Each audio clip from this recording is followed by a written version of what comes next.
Hello everyone, welcome to our channel.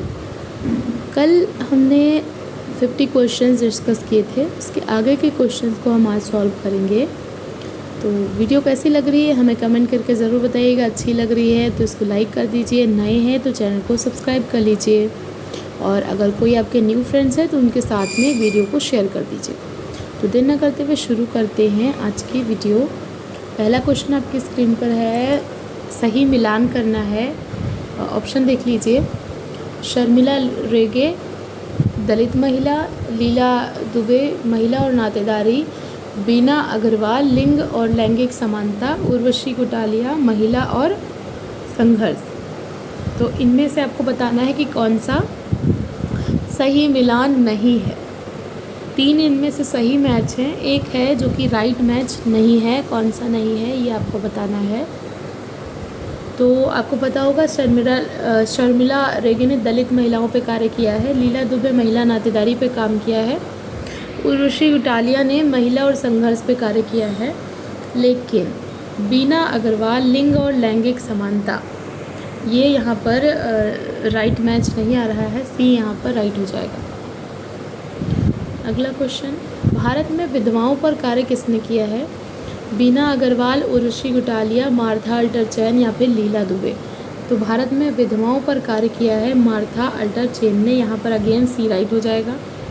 Next question, घरेलू हिंसा पर अध्ययन किसने किया है? मधु किशोर, राधा कुमार, मालविका कालेलकर या फिर बेट्टी फ्रीडमैन। तो घरेलू हिंसा पर किसने अध्ययन किया हुआ है? तो ये किया हुआ है आपके मालविका कालेलकर ने। सी यहाँ पर राइट हो जाएगा। नेक्स्ट क्वेश्चन, भारत में ऑनर किलिंग या सम्मान हत्या का प्रमुख कारण कौन सा है? जो ऑनर किलिंग होती है वो क्यों होती है ये आपको बताना है। ऑप्शन देख लीजिए।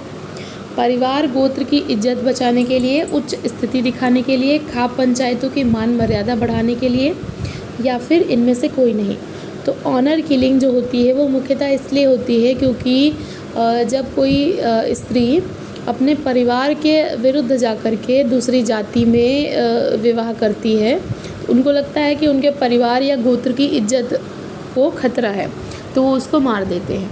तो यहाँ पर जो ए ऑप्शन है वो राइट हो जाएगा, पहला वाला। अगला क्वेश्चन देखिए, भारत के किस राज्य में सर्वाधिक ऑनर किलिंग होती है? किस राज्य में सर्वाधिक ऑनर किलिंग होती है? ऑप्शन है राजस्थान, बिहार, हरियाणा, उत्तर प्रदेश। तो ऑनर किलिंग जो है वो सर्वाधिक होती है हरियाणा में। सी राइट हो जाएगा यहाँ पर। नेक्स्ट क्वेश्चन, बहुराष्ट्रीय निगमों और सूचना प्रौद्योगिकी उद्योग के विकास के कारण 2 शहरों के बीच में रहने वाले परिवार को हम क्या कहते हैं? जैसे जैसे बहुराष्ट्रीय निगम आए हैं, सूचना प्रौद्योगिकी बढ़ रही है, तो कुछ ऐसे परिवार उभर रहे हैं जो कि जिनका आधा हिस्सा एक शहर में रह रहा है, मतलब कुछ सदस्य एक शहर में रह रहे हैं, कुछ सदस्य दूसरे शहर में रह रहे हैं। तो इनको हम क्या कहेंगे? Twin cities family, stem family, atomistic family या फिर ट्रस्टीशिप फैमिली। तो इसको हम कहेंगे ट्विन सिटीज़ फैमिली। ए राइट हो जाएगा। नेक्स्ट क्वेश्चन, किसने टाइप्स ऑफ फैमिली के अंतर्गत स्टेम फैमिली की अवधारणा दी, जो कि पितृसत्तात्मक परिवार का बहुत ही लचीला रूप है? स्टेम फैमिली एक पितृसत्तात्मक परिवार का ही लचीला रूप है। ये अवधारणा किसने दी थी? फ्रेडरिक लीप्ले, मर्डॉक, मॉर्गन या फिर लेवी स्ट्रॉस। तो स्टेम फैमिली का जो कॉन्सेप्ट है ये दिया था आपके फ्रेडरिक लीप्ले ने। ए यहाँ पर राइट हो जाएगा। नेक्स्ट क्वेश्चन, कौन सा अधिनियम किसी भी धर्म या जाति में विवाह करने की मान्यता देता है? इनमें से कौन सा अधिनियम है जो कि कहता है कि आप अंतरजातीय विवाह कर सकते हो या किसी भी धर्म में विवाह कर सकते हो? विशेष विवाह अधिनियम, हिंदू विवाह संशोधन अधिनियम, हिंदू विवाह अधिनियम, हिंदू विवाह विकलांगता हटाओ अधिनियम। तो ये है आपका विशेष विवाह अधिनियम, जो कि आया था 1954 में। 1954 में आया था विशेष विवाह अधिनियम, जो कि अंतरजातीय विवाह या किसी भी धर्म में विवाह की मान्यता देता है। अगला क्वेश्चन है, महिलाओं के प्रति होने वाले अपराधों की प्रकृति को आपराधिक हिंसा, घरेलू हिंसा और सामाजिक हिंसा के रूप में किसने वर्गीकृत किया?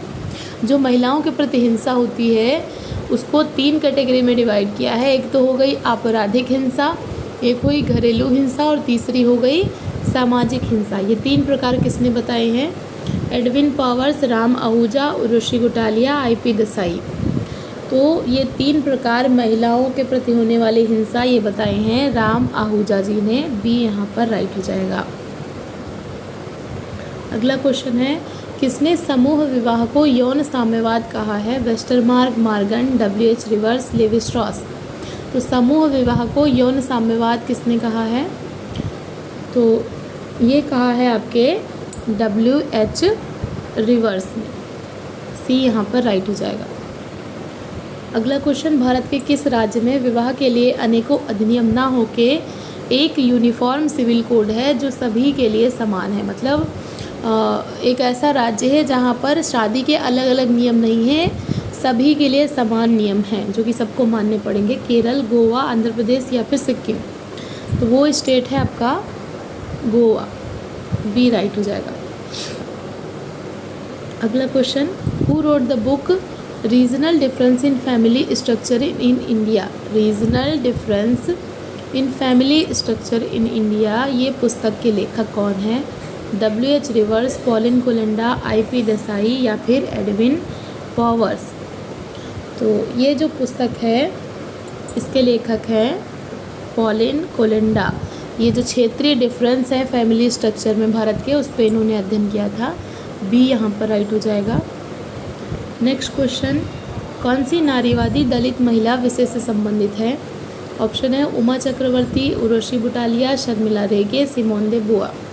तो कौन सी नारीवादी महिला मतलब नारीवादी हैं जो कि दलित महिलाओं के संबंध में जिन्होंने अध्ययन किया था? तो वो है आपके शर्मिला रेगे। सी यहाँ पर राइट हो जाएगा। अगला क्वेश्चन, महिलाओं की क्षति या हानि से संबंधित कारणों को स्पष्ट करने के लिए महिलाओं के विरुद्ध हिंसा को किसने महत्व प्रदान किया? Edwin Powers, R.J. Gallis, Ram Ahuja या फिर बॉब कॉर्नेल। जो महिलाओं को कोई क्षति होती है या उनको हानि होती है उसके लिए महिलाओं के विरुद्ध हिंसा, ये इसको महत्व किसने दिया था ये आपको बताना है। तो यहाँ पर राइट आंसर जो हो जाएगा वो हो जाएगा R.J. गैलिस। बी राइट हो जाएगा। नेक्स्ट क्वेश्चन है, भारत में फिक्टिव किन मुँह बोले रिश्तेदार पर किसने अध्ययन किया है? I.P. देसाई, S.C. दुबे, लीला दुबे, रेमंड फर्थ। तो फिक्टिव किन या मुँह बोले रिश्तेदार पर किसने अध्ययन किया है? तो वो किया है आपके S.C. दुबे ने। यहाँ पर बी राइट हो जाएगा।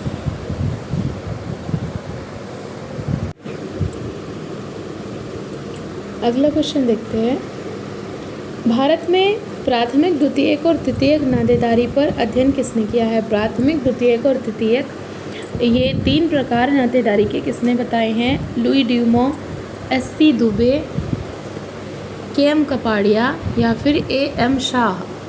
तो ये 3 प्रकार प्राथमिक, द्वितीयक और तृतीयक ये नातेदारी के किसने बताए हैं? ये बताए हैं आपके S.C. दुबे ने। बी यहाँ पर राइट हो जाएगा। अगला question, gender order and gender regime की अवधारणा किसने दी है?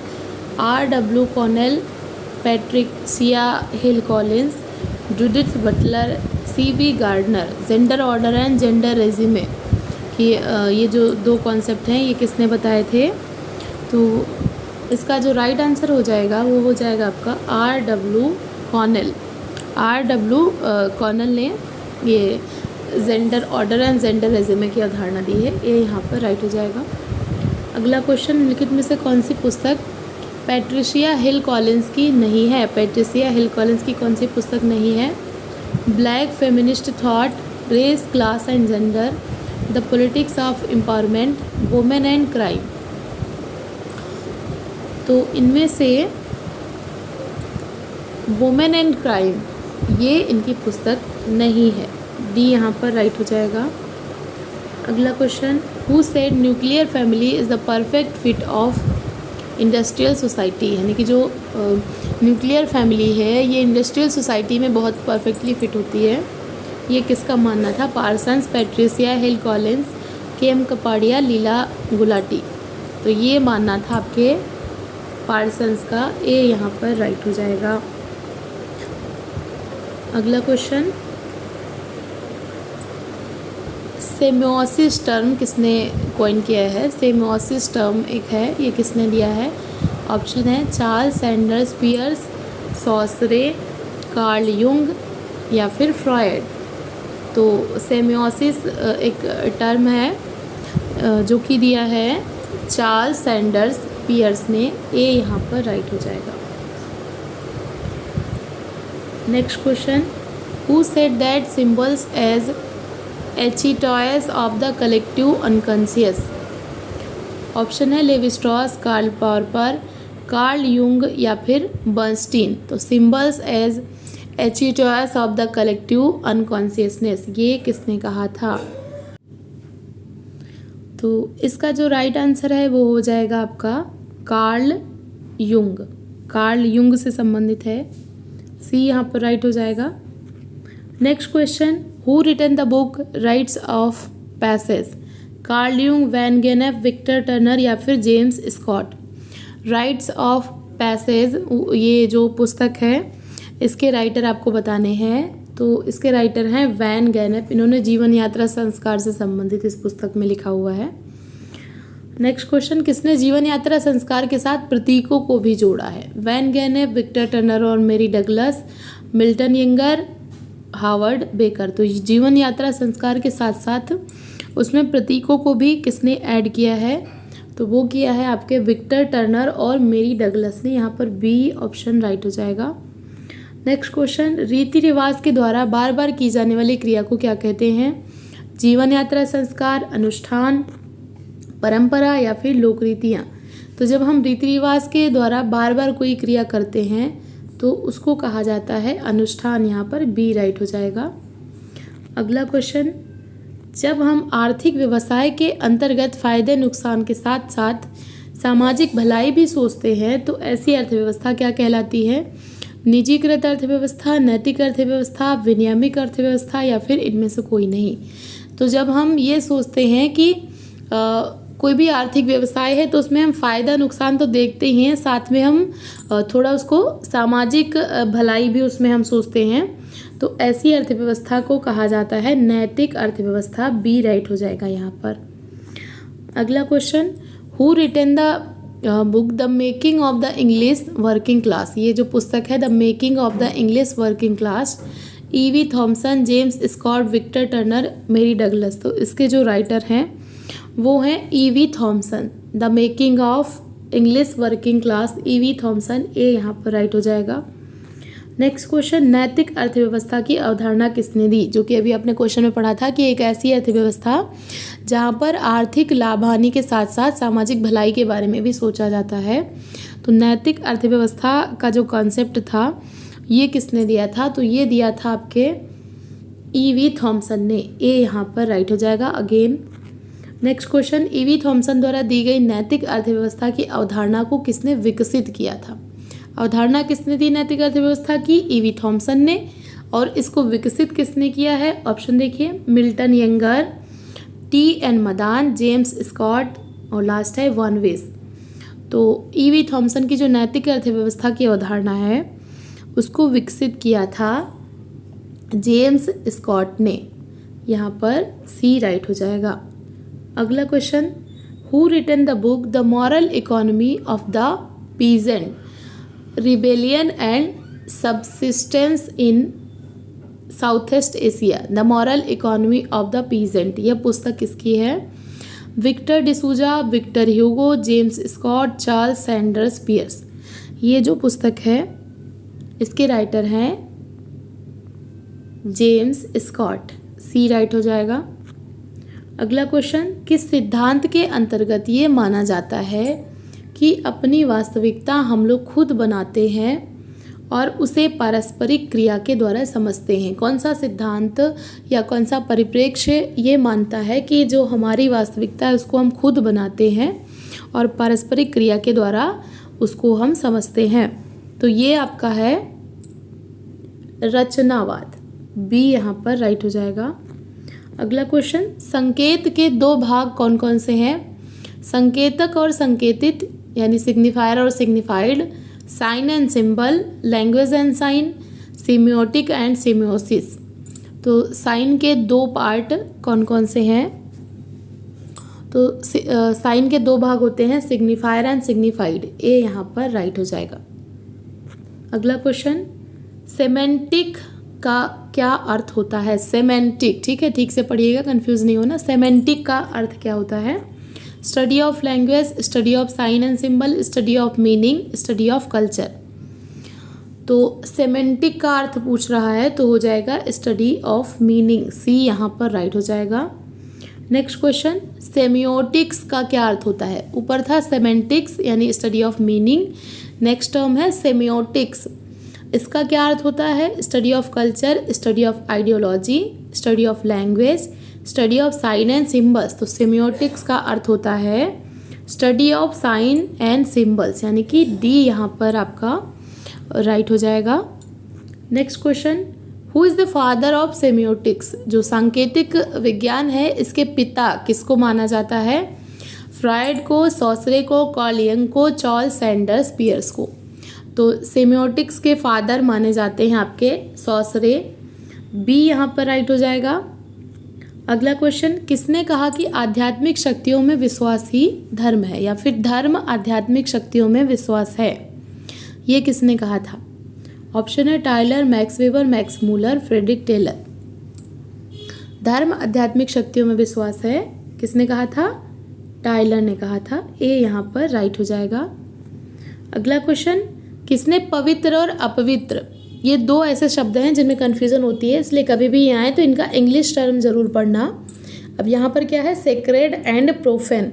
तो सेक्रेड एंड प्रोफेन की अवधारणा बहुत आसान सा प्रश्न है। Harvard baker, Durkheim, Tyler and Fraser. तो धर्म को पवित्र अपवित्र यानी सेक्रेड और प्रोफेन में बांटा था आपके दुर्खीम ने। बी यहाँ पर राइट हो जाएगा। नेक्स्ट क्वेश्चन, ऐच्छिक सदस्यता के आधार पर पंथ और संप्रदाय में किसने भेद किया था? Max Muller, Max Weber, Milton Yinger, Bryan Wilson. तो ऐच्छिक सदस्यता के आधार पर पंथ संप्रदाय में भेद किया है मैक्स वेबर ने। बी यहाँ पर राइट हो जाएगा। अगला क्वेश्चन, किसने 18वीं शताब्दी के अंत में अंग्रेजी देहात में व्यापक खाद्य दंगों के संदर्भ में गरीबी की नैतिक अर्थव्यवस्था के बारे में बताया था? टर्म है गरीबी की नैतिक अर्थव्यवस्था। गरीबी की नैतिक अर्थव्यवस्था, इसके बारे में किसने बताया था? अभी थोड़ी देर पहले हमने क्वेश्चन किया था, E.V. थॉमसन। बी यहाँ पर राइट हो जाएगा। अगला क्वेश्चन, सर्वप्रथम किस एकमात्र देश में CSR कॉर्पोरेट सोशल रिस्पॉन्सिबिलिटी लागू हुआ? सबसे पहले CSR किस देश में लागू हुआ था? जापान, भारत, अमेरिका या फिर फ्रांस? तो ये लागू हुआ है अपने भारत देश में। बी यहाँ पर राइट हो जाएगा। Next question, who wrote the book religion in a secular society? Religion in a secular society, ये पुस्तक किसने लिखी है? वानवेज, Howard Becker, Bryan Wilson, Ernest Troeltsch. तो ये वाली पुस्तक किसने लिखी है? लिखी है विल्सन ने। यहाँ पर सी राइट हो जाएगा। अगला क्वेश्चन, भारत की कौन सी कंपनियां CSR यानी कॉर्पोरेट सोशल रिस्पॉन्सिबिलिटी के अंतर्गत आती हैं? कौन कौन सी कंपनियां हैं जिनको हम CSR के अंतर्गत रखते हैं? उनकी ऐसी कंपनियां जिनकी इनकम 500 या 1000 करोड़ हो, ऐसी कंपनियां जिनकी इनकम 200 करोड़ हो, या फिर ऐसी कंपनियां जिनकी इनकम 500 से 1000 करोड़ हो, या सालाना लाभ 5 करोड़ हो, या फिर पहला और तीसरा दोनों। तो भारत में CSR के अंतर्गत आती हैं 500 या 1000 करोड़ वाली इनकम, और साथ में जिनका सालाना लाभ 5 करोड़ हो, यानी कि पहला और तीसरा दोनों। यहाँ पर डी राइट हो जाएगा। नेक्स्ट क्वेश्चन, सेकुलर और सेक्रेड पवित्र और धर्मनिरपेक्ष समाज के बारे में किसने बताया है? सेक्रेड और प्रोफेन की बात किसने की थी? दुर्खीम ने। और सेकुलर और सेक्रेड की बात कौन करता है? तो वो है आपके हार्वर्ड बेकर। सेकुलर और सेक्रेड दो टाइप बताए हैं हार्वर्ड बेकर ने। बी राइट हो जाएगा। नेक्स्ट क्वेश्चन, किसने कहा कि समाज में किसी धर्म के सामाजिक और राजनीतिक प्रभाव में कमी आने को धर्मनिरपेक्षीकरण कहते हैं? Bryan Wilson, George Jacob Holyoake, Max Weber, Howard Becker. तो समाज में जब किसी धर्म का सामाजिक और राजनीतिक प्रभाव उसमें कमी आने लगे तो इसको हम धर्मनिरपेक्षीकरण कहते हैं। धर्मनिरपेक्षीकरण टर्म भी इन्होंने ही यूज़ किया था। कौन है वो है आपके जॉर्ज जैकब हॉलियाक। बी यहाँ पर राइट हो जाएगा। नेक्स्ट क्वेश्चन, किसने व्यक्तित्व के विकास की 3 अवस्थाएं बताई हैं?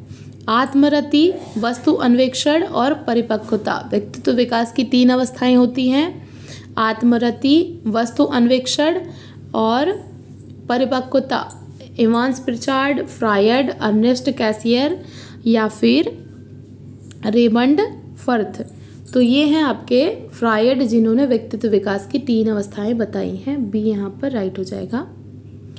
अगला क्वेश्चन, किसने कहा प्रतीक प्राकृतिक वस्तु न होकर कृत्रिम सूचक है जो अर्थ के मानवीय ज्ञान का अनिवार्य रूप से प्रतीकात्मक रूप होता है?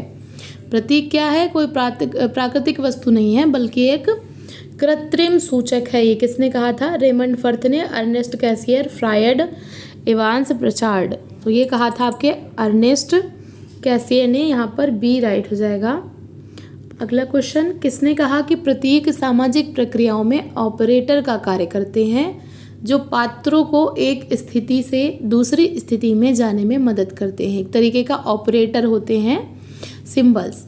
Quetta Turner, John Hobart, Milton Singer या फिर लेवी स्ट्रॉस। तो प्रतीकों को सामाजिक प्रक्रिया का ऑपरेटर किसने माना है? तो ये माना है आपके क्विटर टर्नर ने। ए यहाँ पर राइट हो जाएगा। अगला क्वेश्चन, बेदनीखलम किस राज्य का सांस्कृतिक महोत्सव है और ये क्यों होता है? अच्छी फसल और सेहत के लिए जयंतिया जनजाति के लोग जो हैं वो मनाते हैं। जयंतिया जनजाति के लोग मनाते हैं, अच्छी फसल हो और अच्छा स्वास्थ्य हो। कौन सा है? बेदनीखलम। ये किस राज्य के लोग मनाते हैं? झारखंड, मेघालय, त्रिपुरा या फिर असम। तो ये मनाया जाता है मेघालय में। बी यहाँ पर राइट हो जाएगा। अगला क्वेश्चन, अम्बुबाची मेला उत्तर पूर्व के किस राज्य में लगता है? त्रिपुरा, नागालैंड, असम या फिर मेघालय। तो अम्बुबाची मेला ये लगता है आपके असम में। सी यहाँ पर राइट हो जाएगा। अगला क्वेश्चन, किसने कहा कि धार्मिक रोमांच की अभिव्यक्ति संकट की घड़ी में होती है? Goldenweiser, Paul Radin, R H. Lowie, Evans Pritchard. धार्मिक रोमांच की अभिव्यक्ति कब होती है? संकट की घड़ी में होती है। ये किसने कहा था? तो ये कहा है पॉल रेडिन ने। बी यहाँ पर राइट हो जाएगा। अगला और आज का लास्ट क्वेश्चन है, जादू और धर्म दोनों का उद्भव प्रवण तनाव यानी कि इमोशनल स्ट्रेस की स्थिति में होता है। जादू और धर्म में हम विश्वास कब करते हैं? जब हम इमोशनल स्ट्रेस की स्थिति में होते हैं। ऑप्शन है Goldenweiser, Paul Radin, Bronislaw Malinowski, R H. Lowie. तो इसका राइट आंसर है मेलिनोव्स्की। इमोशनल स्ट्रेस की स्थिति में जादू धर्म का उद्भव होता है, ये इन्होंने कहा था। हिंदी में टर्म है प्रवण तनाव। सी यहाँ पर राइट हो जाएगा। तो ये थे आज के क्वेश्चंस। आई होप आपको क्वेश्चंस अच्छे लगे होंगे। ऐसे ही पढ़ते रहिए, अपने गोल की तरफ आगे बढ़ते रहिए। वीडियो देखने के लिए थैंक यू सो मच।